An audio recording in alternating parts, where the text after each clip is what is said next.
à toutes, j'espère que vous allez bien. Donc aujourd'hui, on se retrouve dans une vidéo astuce, à savoir comment ranger nos chutes de papier. Puisque tout scrapeuse ou tout scrapper, et oui, scrapper puisqu'il y a aussi des hommes qui scrapent, faut pas les oublier, nous conservons tous et toutes des chutes de papier, que ce soit des grandes chutes ou des petites chutes, et on ne sait toujours pas comment les ranger. Donc moi, ma première astuce que moi je faisais avant, c'est tout simplement d'acheter des grands bacs de papier. Vous savez, tout ce qui on peut classer comme papier document, les papiers administratifs, etc. Bon, moi j'avais acheté des grands bacs comme ceci.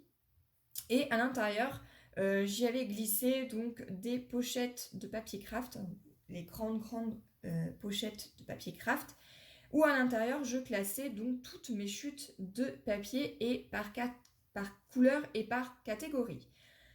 Sauf qu'au fur et à mesure du temps, ça me prenait déjà beaucoup trop de place, et de deux, les bacs finissaient par vraiment être trop remplis, et ce qui fait qu'il fallait racheter encore et encore des bacs. Moi ça, je voulais pas, je voulais vraiment quelque chose de plus harmonieux et qui prenne beaucoup moins de place et qui soit beaucoup plus facile à utiliser. C'est-à-dire que du coup maintenant, j'ai tout changé et j'ai tout simplement mis toutes mes chutes de papier dans un grand bac comme ceci qui est adapté à mon chariot. Donc j'essaierai de vous remettre le petit i ici afin que vous puissiez voir à quoi ressemble le chariot. Voilà.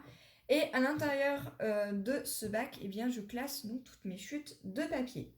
Donc je les classe maintenant dans des pochettes plastiques comme ceci qui sont adaptées pour des classeurs. Donc là par exemple, j'en ai racheté un parce que j'en avais plus.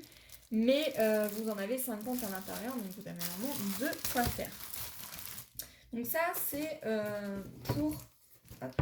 pour les grandes chutes de papier. Bien évidemment, je les classe maintenant tout simplement par couleur. C'est-à-dire que tout ce qui est adapté pour le rouge, que ça soit, vous voyez là, j'ai du rouge un petit peu plus clair et du rouge un petit peu plus bordeaux, eh bien je classe toutes mes chutes de papier rouge ici. Que ça soit du papier brillant, paillettes, etc. Tout ira dans cette grande pochette. Donc ça, évidemment, c'est pour tout ce qui est grande chute. Pour les plus petites chutes, je vais utiliser donc toujours une pochette en plastique que je vais tout simplement couper en deux. Voilà, je la coupe à la moitié. Et je classe donc tout ce qui est les petites chutes de papier, puisque les grandes ne rentraient pas à l'intérieur de cette pochette. Et ça fait du coup moins gros et ça prend beaucoup moins de place. C'est-à-dire que si je veux vraiment une grande chute de papier et que je veux du rouge, eh bien je prends ma grande pochette. Si je veux vraiment juste une toute petite chute de papier, hop, je prends la plus petite. Voilà, donc moi j'utilise des pochettes comme ceci pour bien entendu fermer les pochettes, puisque évidemment si on la coupe en deux, ici ça sera fermé puisqu'il y a la fermeture vers le bas, mais vers le haut, étant donné qu'on va la couper à la moitié, ici il y aura une ouverture et vers le bas il y aura une ouverture également. Pour pouvoir fermer les pochettes, je vais tout simplement utiliser la fuse, ce qui permet en fait tout simplement de pouvoir fermer le bas de la pochette. Ce que j'ai fait ici vers le bas pour fermer ma pochette. Évidemment, pour éviter que tous mes papiers se baladent, eh bien j'ai tout simplement utilisé des petits scratchs comme ceci.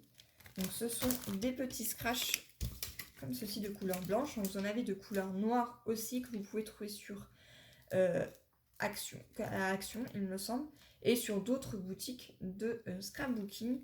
Moi, celles-ci, je les ai achetées sur la boutique Les Doigts de Fée. J'essaierai de vous remettre le lien et le nom juste ici.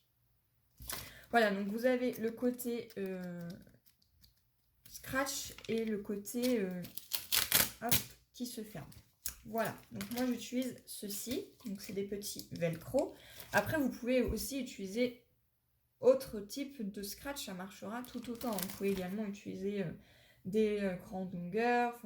Après, moi j'en ai mis qu'un seul au milieu, mais si vous voulez vraiment que votre pochette soit vraiment bien fermée, vous pouvez également en mettre un sur chaque côté.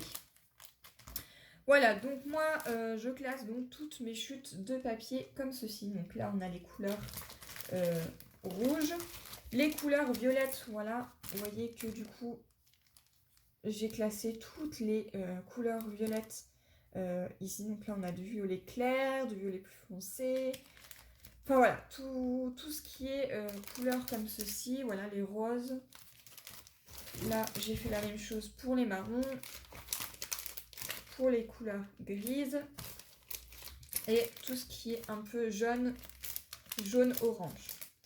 Voilà, donc ça c'est pour les petites chutes de papier et vous allez voir que ça prend très peu de place. Voilà, parce que moi je range tout du coup dans ce bac.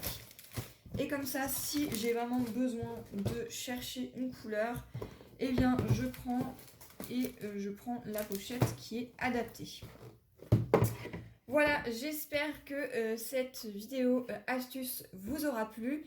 En ce moment, je suis désolée, mais je ne pourrai pas filmer vers le bas puisque je n'ai plus de trépied. Puisque celui que j'avais avant, en fait, il se clipsait directement au bureau. Sauf que vu que j'ai changé mon bureau, et bien évidemment, il ne se clipsait plus. Et je l'ai vendu. Donc là, il faut que je me rachète un trépied pour que je puisse vous faire des vidéos vers le bas. Puisque là, j'utilise un mini trépied qui me permet de vous filmer face caméra. Voilà, j'espère que cette vidéo vous aura plu et moi je vous dis à une prochaine. Bye bye.